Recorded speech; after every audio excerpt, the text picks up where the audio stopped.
बहुत बहुत शुक्रिया फैसल वाडा साहब। तो आप भी यकीनन यही कहेंगे कि अपोजिशन जो है उसकी कारकर्दगी ठीक नहीं है, वो स्कैंडल सामने नहीं लेके आई, लेकिन आप तो एक स्कैंडल सामने लेके आए। और इसमें मेरा सवाल आपसे ये है कि थोड़े दिन पहले जब आपने standing committee on maritime affairs का इजलास तलब किया 27 फरवरी को, तो जब एजेंडा उसका जारी हुआ, ये मेरे पास उसकी कॉपी है कि आपने जब इजलास तलब किया और उसका एजेंडा जारी किया, एजेंडे में आपने लिख दिया कि जी पोर्ट कासिम अथॉरिटी की 500 एकड़ ज़मीन का मसला मैं डिस्कस करूँगा। तो उससे एक दिन पहले 26 फरवरी को पोर्ट कासिम अथॉरिटी ने ये लीज़ जो है ये कैंसिल कर दी। तो करप्शन तो है ना ये। मीर साहब मैं थोड़ा सा आपको बताऊं, देखिए मीर साहब, एक्चुअली 27 को जब मैंने एजेंडा किया तो उससे पहले मैंने 4 दिन पहले एक मीटिंग चेयर की थी और उसके 72 घंटे के अंदर उन्होंने कैंसिल कर दी। 72 घंटे के अंदर 72 घंटे के अंदर 60 अरब की ज़मीन कैंसिल होगी। और ये वो ज़मीन है जो इन्होंने पिछले साल जुलाई 2024 में, जी सर, 9/7/2024 को अप्रूवल दी, जब वज़ीर आज़म शहबाज शरीफ साहब थे और यही मिनिस्ट्री थी और यही था, और इन्होंने ये डॉक्यूमेंट्स हैं, उनके डॉक्यूमेंट्स हैं, मेरे डॉक्यूमेंट्स में ही है। मैंने उस वक्त इनको कहा कि आपने एक तो ये 10 करोड़ रुपए एकड़ या 8 करोड़ रुपए एकड़ ज़मीन है जिसकी ऑफिशियल वैल्यू पोर्ट कासिम कहता है 4 करोड़ रुपए एकड़ है, उसको 10 लाख रुपए एकड़ में दे दी। उन्होंने 2% लिए, 8% पे पोजेसन देना था, वो बात भी ठीक निकल आई। और उसके बाद वही बोर्ड उन्हीं लोगों ने 72 घंटे के बाद उसको कैंसिल कर दिया। तो मैंने तो समझे कि 72 घंटे में 72 हज़ार रुपये पाकिस्तान को मांग दे दिए 1 अरब रुपये घंटे के हिसाब से। और मैंने आज भी जब मीटिंग चेयर की तो मैंने उनको ये बताया कि जी, वो मुझे ले जा रहे थे कि जी लिटिगेशन में था, ये तो 5 का केस था तो 15 में हुआ। मैंने उनको बताया कि जी सबसे पहली चीज़ ये कि आपसे मैंने ऑफिशियली मांगी एक चीज़, उसके 72 घंटे में आप कैंसिल कर रहे हैं, आप मुझे जवाब नहीं दे रहे। उस 72 घंटे में क्या हुआ? उस 72 घंटे में उन्होंने एक रिबटल दिया उन अखबारात में जो शायद छाया नहीं होते या पढ़े नहीं जाते, नामालूम अखबारात में, और वो भी कराची के, ठीक है, उन पे उन्होंने रिबटल दे दिया। अखबार पे एक उन्होंने लगवा दी अपनी, जी अच्छा, मुझे ऑफिशियल नहीं दिया, मैं उनसे कह रहा हूँ भाई मुझे ऑफिशियल दे, दाएं बाएं से भी। तो ये अब एक कंट्राडिक्शन है कि एक तरफ पोर्ट कासिम अथॉरिटी जो है उन्होंने खबर की तरदीद की, दूसरी तरफ इसको कैंसिल भी कर दिया।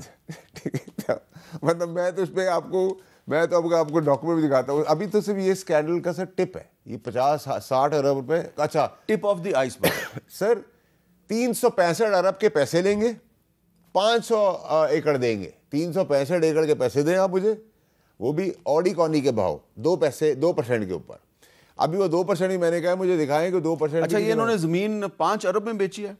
5 अरब में बेची, 2% यानी कि 10-12 करोड़ रुपए लिए, 8% पे लिखा है, ये कोई इनकी अप्रूवल लिखा हुआ है, 8% और देगा तो इसको पोजीशन दे देंगे, 4 साल में पेमेंट करेगा 10 करोड़ रुपए एकड़ वाली जमीन की 8 लाख रुपए 10 लाख रुपए एकड़ के हिसाब से। और इसकी मालियत इस 500 60 अरब 60 अरब है। हाँ, 60 अरब। उन्होंने आगे केसेस में हमें खुद ही ब्रीफ किया कि हमने आगे जो जमीनों की, अच्छा फिर सेलेक्टेड वो है सेटलमेंट्स है, या तो आप कोर्ट में 500 केसेस अगर सबको कर दें, मर्जी है कि 101 निकाल लें, 205 निकाल लें, 251 निकाल लें, 320 निकाल लें।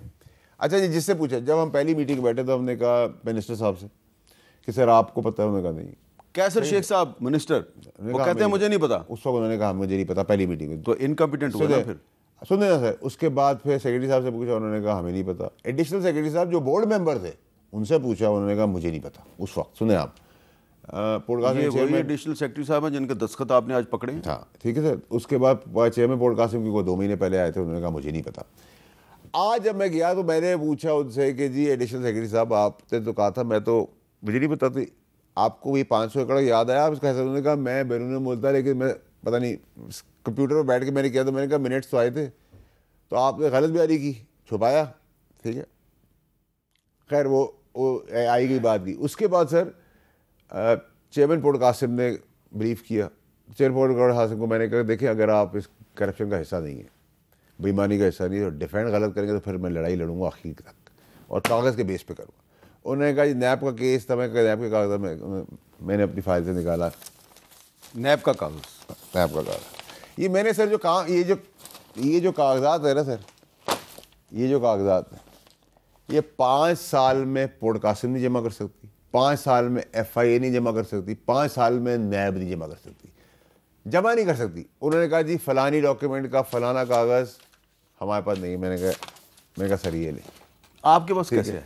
अच्छा सर मैं इस पर कलमा पढ़ के रोज़े में आपको बोल सकता हूँ, आप मुझे उठवा भी दीजिएगा कुरान। सर देखिए जहाँ मेरे 100 दुश्मन है ना वहाँ मेरा एक दोस्त है। अच्छा मेरी दाएं बाएं से रिपोर्टें क्या गई हैं, सेनेटर को पता ही नहीं है, वो उसको इन्फॉर्मेशन ही सही नहीं है। ठीक है सर, क्योंकि आपने इन अखबारात में एक खबर चला दी। अच्छा सर उसको भी छोड़ दें, फिर आप आ जाए सर। अच्छा आपने जब उनको नैब का कागज़ दिखाया एडिशनल सेक्रेटरी साहब को, तो उन्होंने अपना झूठ माना कि मैंने आपसे झूठ बोला था? सर उन्होंने ये तो मुझे नहीं कहा कि मैंने झूठ बोला, पर मैंने कहा आइंदा आपने अगर आपके पास सारे कागज़ हैं, ठीक है, एडिशनल सेक्रेटरी साहब ने आपके सामने सच बोला या झूठ बोला, इसका जवाब? झूठ बोला ना, सबने झूठ बोला। आज उस सेक्रेटरी ने मान लिया कि हाँ मैंने झूठ बोला। हाँ मतलब उससे कहा कि वो मैं तो गया हुआ था, मतलब मुझे एक्सक्यूज करने की।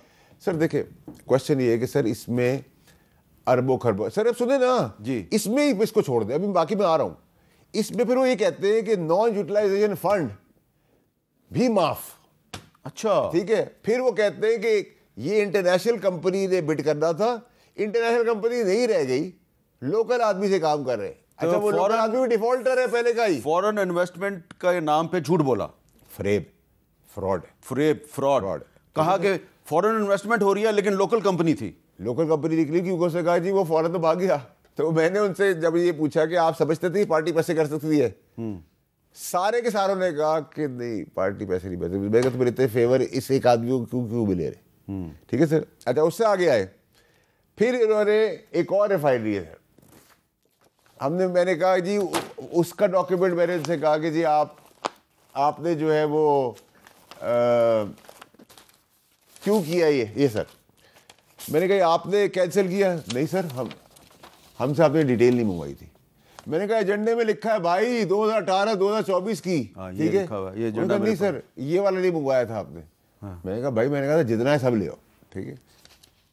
ये एक शॉन रिफाइनरी है, उसको कैंसिल किया है 2017 में, वो रिस्टोर हो गई 2324 में। उसकी मजाक कहानी सुने, वो पोस्ट डेट चेक दे रहे हैं, वो पोस्ट डेट चेक दे रहे हैं और कह रहे हैं ना तुम हमें एक है वी, शॉन लिख रहा है we have not received the joint application for settlement nor we have received the cancellation notice withdrawal letter. बदमाशी भी है, ये चीज़ें तुमने बोली है दी नहीं अभी तक, ठीक है। डेट क्या है सर? 3 मई 2024 इस हुकूमत का। ठीक है सर, ठीक है सर। उसके बाद एक इंटरफ्लो करके कंपनी है सर, उसका हमने निकाला 200 एकड़ एक है, 100 एकड़ एक है, 20 एकड़। अभी सब मैं पोर्ट कासिम में हूँ, अभी KPT में आ रहा हूँ, KPT की भी चीज़ें लाए हूँ सर।